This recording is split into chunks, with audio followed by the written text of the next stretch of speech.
20 வருஷமாக நாங்கள் இந்த அரசாங்கத்துக்கு பல முறை மனு, போராட்டம், ஆர்ப்பாட்டம் நிறைய பண்ணிட்டோம். எங்களுக்கு உடனடியே வீடு கட்டி கொடுக்கணும், காங்கிரீட் வீடு கட்டி கொடுக்கணுன்றதுக்காக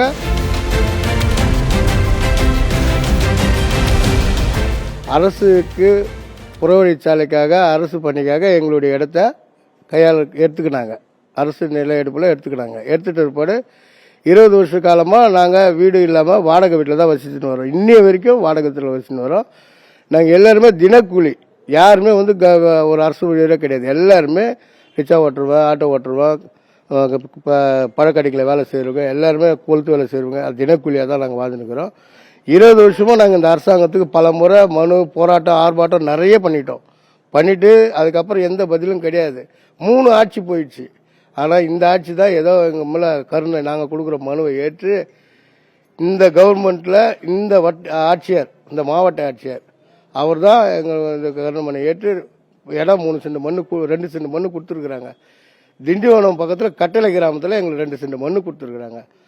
அந்த மண்ணை இப்போ நாங்கள் வந்து எங்களுக்கு அதில் கல்லெல்லாம் இருக்குது, அந்த கல்லெல்லாம் எடுக்கணும். எடுத்துட்டு எங்களுக்கு உடனடியே வீடு கட்டி கொடுக்கணும், காங்கிரீட் வீடு கட்டி கொடுக்கணுன்றதுக்காக நான் இந்த ஊராட்சி கலெக்டர் அம்மாவை வந்து பார்க்க வந்தேன்.